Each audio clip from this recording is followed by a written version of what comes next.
Douglas Bickford. It's the 5th of June, 2021. It's 7:01 a.m. here in Klamath Falls, Oregon, my hometown.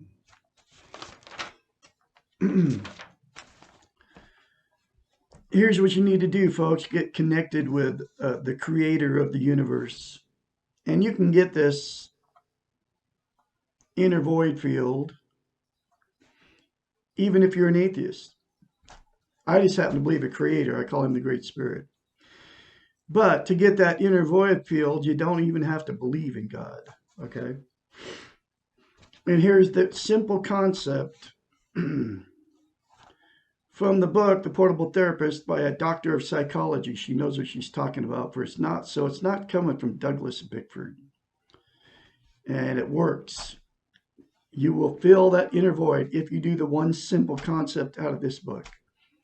That taught me how to fill that void. And my void has been filled for about 5 or 6 months.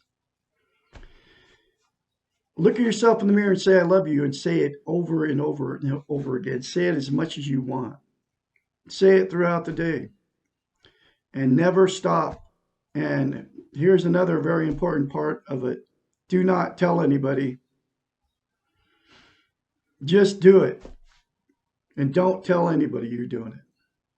Because people will think what they'll do is they'll say you're nuts, say you're crazy, and then you'll say, oh, this guy on the internet told me to do it. And then they're going to say, oh, he's the devil. That's what you do. And it will fill that inner void. And I believe God lives in us. Well, I know God lives in us. I don't believe it. I know it, okay? Because of that one simple concept, I did it, started doing it. Because of this book, came from a doctor of psychology. She went to school between 8 and 10 years to get her degree.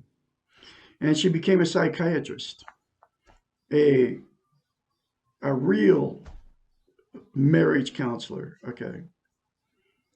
Most marriage counselors don't even have degrees, okay? They're social workers.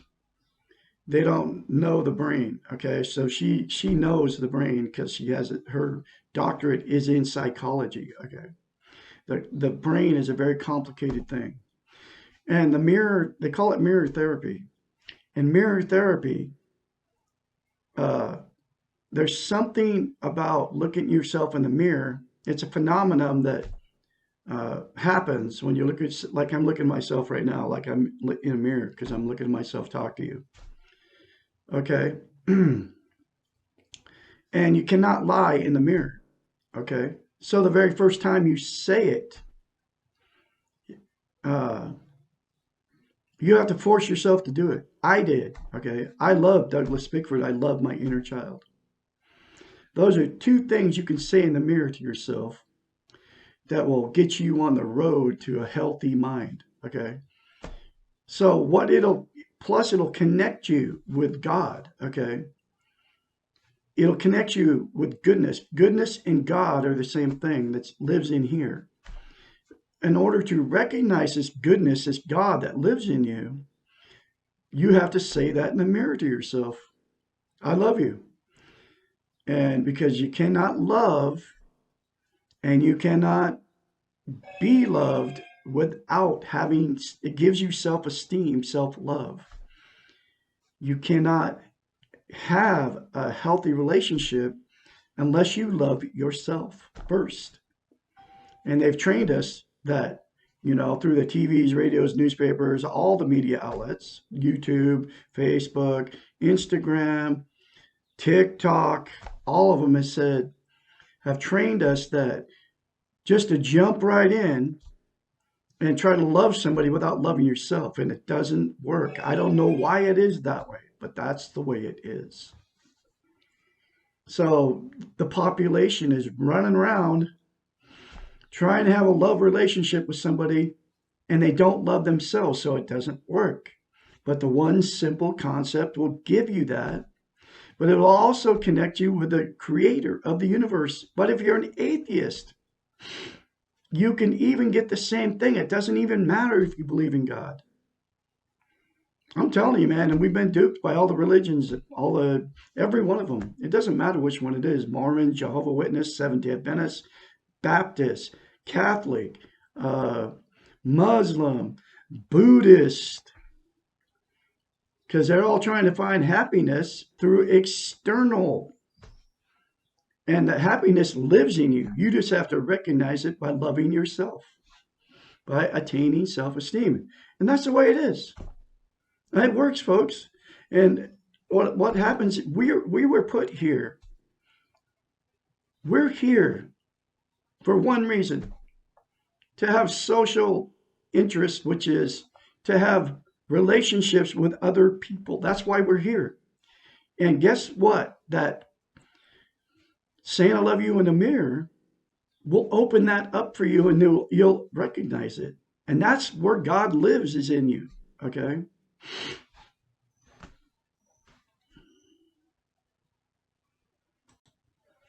So people mask the pain of not having that inner void filled with they try to make themselves happy, okay, with drugs, alcohol, sex, TV, uh, another person, material possessions. That's why people buy cars, and now they do it with cell phones, right? You get the newest cell phone every time one comes out, especially the iPhone. And then the Samsung always has a new one, right? Samsung 10 or whatever it is, the brand new one. Just like the iPhone, they keep coming out with new ones. And then, so you try to make yourself happy just with a cell phone. I mean, you can try to people try to make themselves happy with religion. It's a big one. And another one's television, okay? And all those are addictions, and they will get you, never make you happy. So you're stuck, okay, trying to make yourself happy by buying stuff, by acquiring more things, okay, to make yourself happy. And the way to do it is the one simple concept I just told you about. And nobody will tell you that concept. So like, share, and sub me, okay? Anyway, I am on YouTube teaching self-esteem, self-love, how to attain it, because I uh, have been married 4 times, and I went into a toxic relationship, my 4th marriage, with no self-esteem, and I didn't even know it. I had no idea I didn't have it. And I lived my whole life without it. And the reason I started off with no self-esteem, because self-esteem, we're not born with it. It has to be taught, okay, as you grow up. Okay? Loving parents nurturing the baby through their, up until, if they, nurturing parents love it and do all the things a loving parent would do for a baby. Well, give the baby self-esteem, okay? And then it'll go from there, if they keep loving. But anyway, so we're not giving it. I started off not with parents that never loved me. They never told me they loved me because they didn't know how to love. And it made it worse because my father sexually abused me, my one brother, and 4 other sisters. I'm the youngest of all of them. Okay. That's how I started life off. It led me to a life of loneliness, misery, till 65. Okay. Till about 6 months ago, when I got the book after I got out of a toxic relationship, November 2nd, 2020, because my wife was going to kill my cat along with her mother. Okay. Anyway, that's a long story, but I ended up at my son's house after I left everything. Took my van, 87 van, and Dodge van, and my 87 Prowler trailer. Hit the road with my 3 cats with nothing left at all in Idaho. Okay. and ended up at my son's house looking through a box for a coffee cup and found this book, The Portable Therapist, which I am teaching self-esteem out of. But the most important concept in this book is mirror therapy by looking yourself in the mirror and saying, I love you. Now, this is the next chapter, which is chapter 69. Why can't I fall in love with the right person? And the link to get this book is in the description of every video I put up down there below. Okay. Why can't I fall in love with the right person? Often in our relationships with others, we mirror what is going on in our relationships with ourselves. If we are not secure with ourselves, we will fall in love with those who do not love us. I've done it every time I've got married. We will not be attracted to those who do love us.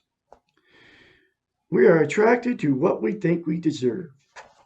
If we think we deserve to be punished, even at the unconscious level, we will find someone who is destructive to us.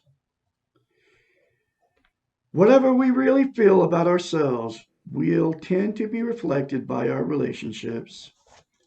If we feel positive and good about ourselves, we will have relationships with people who feel good about themselves and about us. If we are negative, our relationships will reflect the negativity. We do indeed reap what we sow. Looking for the right person is a case in futility. There is no one right person except you with yourself. Statistically, there are thousands of people that you're compatible with. The secret to finding them is to be compatible with yourself. Then, and only then, will healthy others appear. Stop having expectations about what the other person will look like and do for you. Instead, focus on what you look like and what you are and what you will do for yourself. Stop looking. Enjoy your own company.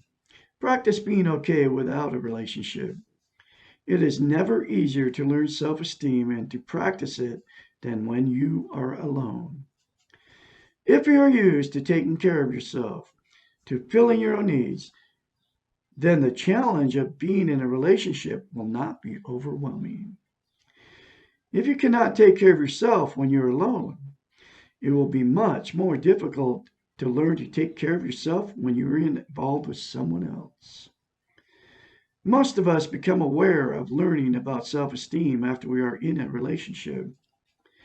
While it is less complicated to practice self-esteem on our own, we do not have to leave the relationship in order to learn to take care of ourselves. But we do have to reprioritize what we will do for ourselves and what we will give up for the relationship. This does not have to be a negative thing for our relationships. Taking care of ourselves can be a positive thing in our relationships. We become good role models for others. Loving yourself does not mean that everyone else will love you. Once you love yourself, it becomes easier to accept that others do not love you. Just as you yourself do not love everyone you know, others have the same right with you. Do not waste your time and energy on those who do not care about you. There are enough people around who care for you to focus on.